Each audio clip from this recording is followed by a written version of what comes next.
How are you, Irv? Rich, I'm doing great, buddy. I am doing absolutely great, man. You're hanging out with my boy Rich yesterday, huh? I was hanging out with Mitch Richmond. He says that he knows a lot, Michael, but he didn't reveal. He knows a lot, is what he said, essentially. Yeah, that's my man right there, man. I love Mitch, man. He is still my best friend to this day, man. He's a great dude. Yeah, I know. And when you were kind enough to do this show while I was out of the chair, he was hanging with you for 2 days. It was great to have him here in person. And I told him, I said, we're going to have Irv on to talk about KD and other subjects, obviously a little bit of the NFL. But I'll give you the floor here. What did you think of when you watched Durant go down on the floor and grab his Achilles, Irv? Well, Rich, I had a great number of emotions because, we got to look at it and look at the totality of it all. And as an athlete, to know that we have a commitment to one another, you know what I mean, to make sure that I will do whatever I can and our love to get back on the field or on the court to be with the rest of our guys. So I was like, wow, this is incredible. What an incredible story. He sees his guys are in need. And I've heard all the stuff about maybe he should, maybe he should. But he said, no, this is what's most important to me. I'm going to be out here. I'm going to play. So you feel the high of that commitment because I watched Emmitt Smith do it against the Giants. You feel the high of that commitment in that moment. And then the low of the injury, which is very, very, very hard to receive, and also, Rich, what he went through as he got hurt. You could see the frustration on his face. And, of course, I just think the crowd was kind of confused about what had happened. When clapping, they were thinking more championship than I think going at KD. But it was a gamut of emotions that I went through even watching that. I tweeted about it. I was like, the drama in this NBA is incredible. And it has been incredible. So the notion that he should not have played, so many people have chimed in on it from different parts of the sports world. Barkley, obviously, from within the NBA. We've seen Richard Sherman. I don't know if you've seen Sherm, who had an Achilles injury, significant Achilles injury himself a couple years ago, kind of on the opposite end. Where do you land on the subject of should he have played in Game 5? And where he landed. The same place he landed, and he landed on the spot that, man, I'm going to play. I want to play. I mean, we love the game, and he had a hell of an opportunity to make a hell of a moment there. And for those first 12 minutes, putting up those 11 points, he made that moment. And now imagine if he had not gotten hurt and they had come back and won all these other. You understand what stratosphere Kevin Durant would have gone in? Nobody talks about the lure of this stratosphere, something that he's looking to push him past LeBron James, past the Kawhi Leonards and all of those things. He would have gone in that kind of stratosphere, So I land where he lands. If I'm in that same situation, Rich, I'm doing the same thing he did. Did you ever have a situation where give me the one where you wanted to get out, you had to get out, you needed to get out, and doctors in Dallas were telling you otherwise, or you were fearful that they were going to tell you otherwise? Irv? Well, when I tore my Achilles tendon in was '89 against the 49ers, I went back in the game. Because I went out, they taped. I said, I'm good. They said, no. It was pretty loose. I said, no, I'm good. I'm thinking good. He said, we don't want to do any more of that. I said, no, I'm good. I went back out and played. Don't know if it popped in or popped later on.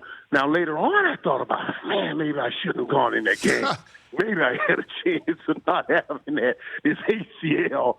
But in the moment, in the heat of that moment, and you're looking at the guys that you worked hard with and committed to all off season and put in all the work with. And in that situation, mine happened second game of the season, the sixth game. But that situation right there, it's a whole different thing because they have a championship on the line. Mine happened in the regular season. I mean, he has a championship on the line.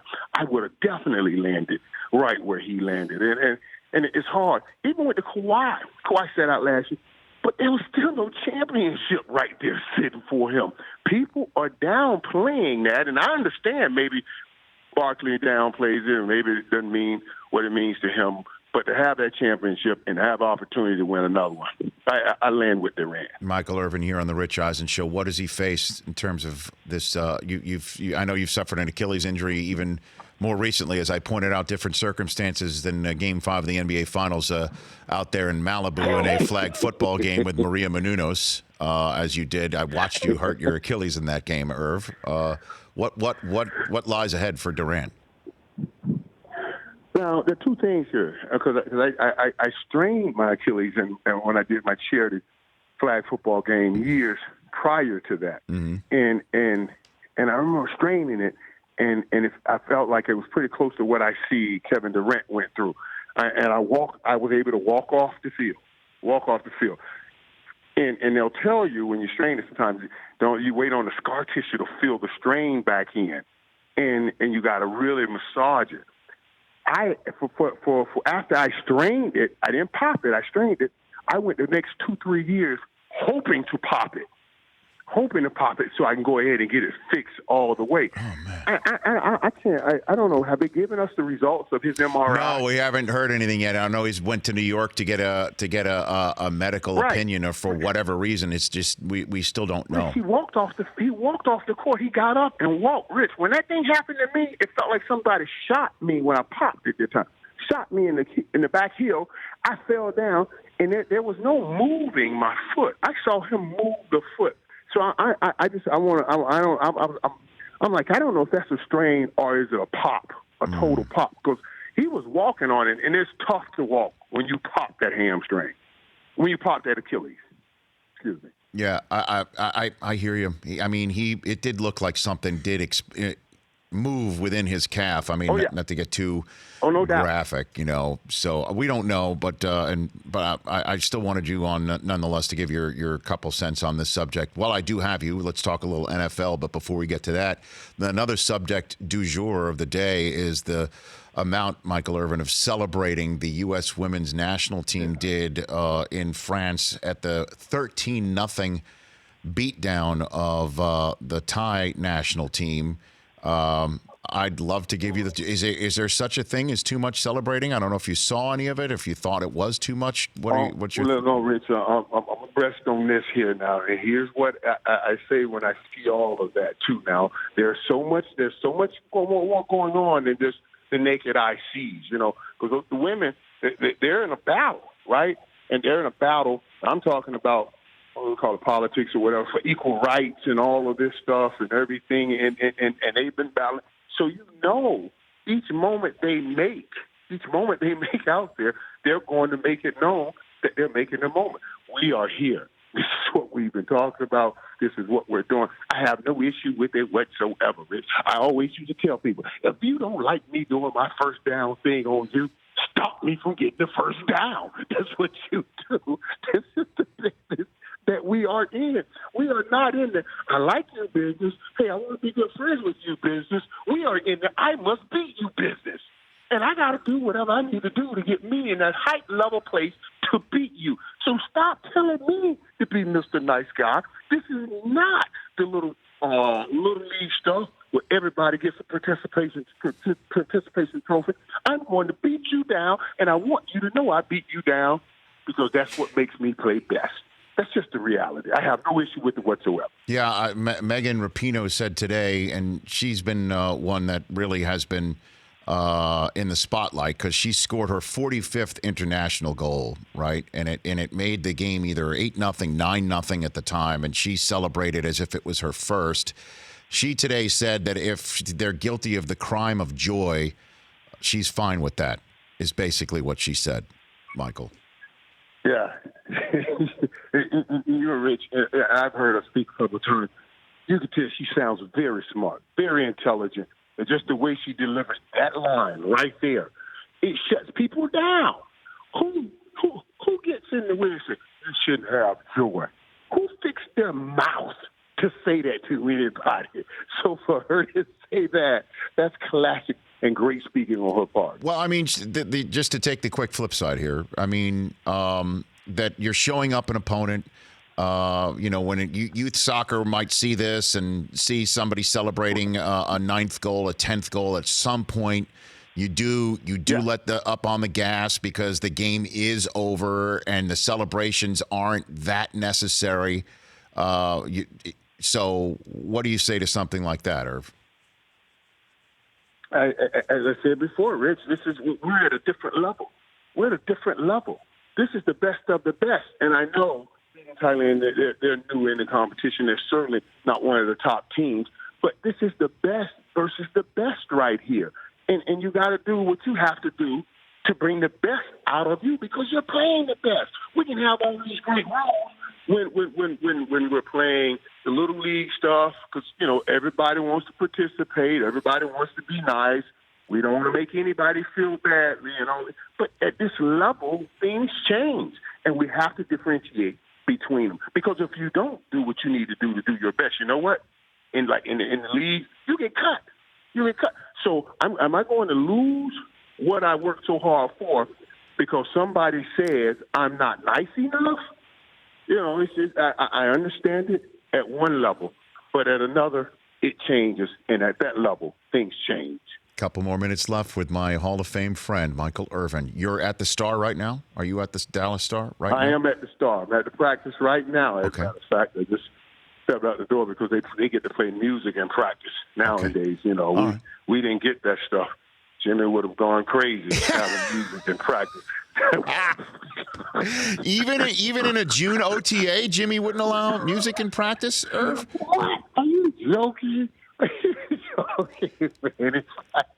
Wow. It's a whole different thing, man. Oh. But chilling at OTAs is cool.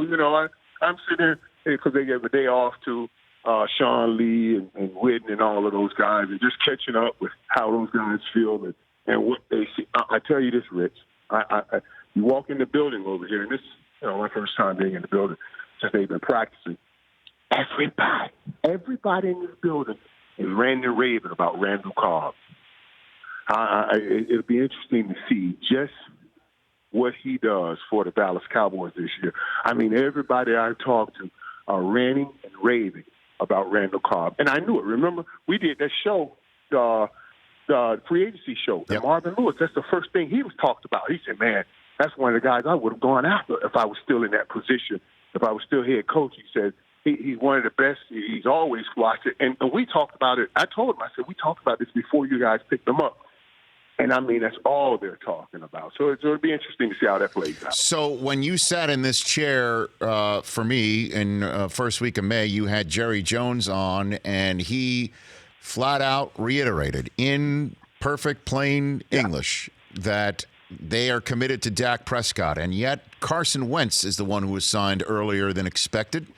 And they signed him to a contract that gives him an annual salary of 8 figures. It starts with a 3. Why hasn't anything happened with the Dallas Cowboys yet, Irv? It's only going to get more expensive if they wait. Hey, me and you saying the same thing. We're saying the same thing. It's going to get more and more expensive. And that's why I don't understand when people get into this thing about why how can you pay him that kind of money and all of that stuff. It is absolutely, he's worth absolutely all that money. And the price is just going to go up. It's not going down. I guarantee you why it isn't done is more on that side than it is on Jerry's side. Because I promise you, Jerry wants to get it done yesterday. People argued about something. Is he worth 30? Is he worth 30? Now, at a minimum, he's worth 32 a year because that's what Carson Wentz just landed. That's what Irv, I'll tell you this. I'll tell you this, Irv. I mean, if I'm on Dak's side and Jerry's side keeps coming back with an annual 8-figure salary that starts with a 2, I'm sitting there saying, where's the 3?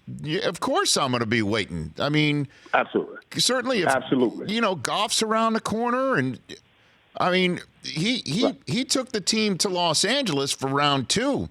I mean, this is something that other quarterbacks – Wentz hasn't even played a playoff game. I mean, let's be honest here. So, is he worth the money or not? Rich, let me give it this way, and I said this to somebody last week. The one thing that people don't talk enough about and what makes New England Patriots the great as they are is the heart and soul of their football team is actually at the quarterback position. He's actually at the quarterback position. It's when I played Michael's the heart and soul. I'm way out wide. To get the guy be the heart and soul at the quarterback position, it's incredible. That's what Dak Prescott is for this team. That alone is worth $20 million a year. I don't care what anybody said. When you talk quarterback, if you got the quarterback being the leader and the heart and soul of your team, that's worth 15, 20 by itself. Now you're going to pay the man another 15 to play football, too. You see what I'm saying? So you're going to have to give him about 34, 35, 33. That's just that's the market. That's where it is. That's where it is. Wow. So before I let you go, did you hear Pat Shurmur say they're going to play the best player at the quarterback position this year? But Eli's the starter. Daniel Jones is getting set to play. I still don't understand it. I mean, it's Eli's gig, right, Irv?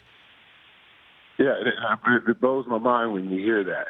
You know, when you hear that, we're going to play the best player at the quarterback position. You know, it's you got to give Eli every chance to do what he does. But again, now everybody, I'm hearing people talking. I thought that boy Daniel Jones looked great, and people are starting to talk about, well, maybe we were wrong on here on this situation, and if he gets out and he does things, that's going to be a hard turn. It'll be a hard turn because you know how people are. They'll always say. I remember great Tom Landry. When I came here, I got drafted by him, and everybody, while we were losing, everybody was saying maybe it's time to make a change. Maybe it's time to make a change. And then when Jerry bought the team and actually made a change, everybody wanted to get rid of Jerry. Wait a minute, Jerry, you can't make that change. I said, wait a minute. You guys are saying this. Everything I read, you were saying it, and now that it happens, you get upset. So you got people in New York talking about it's time to move on from Eli. But when it's time, you get the backlash of it, and that's going to be a hard decision if that kid keeps progressing like I'm hearing he's progressing, and Eli comes out and doesn't jump out and have a real good early part of the season. All right, last one for you. You see the Raiders are on Hard Knocks, Irv? Did you see that? Yeah. And I love John's brother when Jay publicly voted for them to get that. Yeah. Jay said there's another Gruden. Go follow him. Right. And Mayock and how much of Antonio Brown do you think we're going to see on that show, Irv? What do you think? Oh, we're going to see all of Antonio Brown. It's going to be interesting too, and I guarantee you, Antonio Brown will get the most out of it too. Now, remember, he's a social media man. That's going to get his numbers up some more, so he'll get the most out of that, and he'll have fun with it.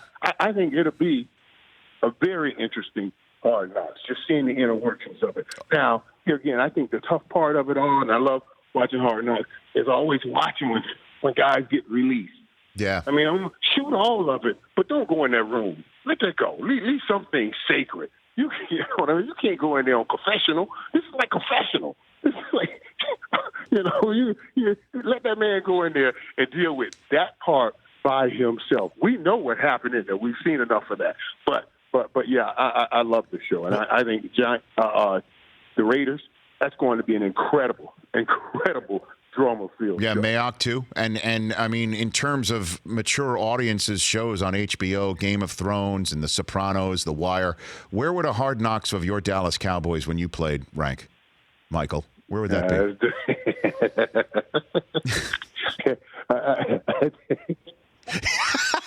You're funny, man.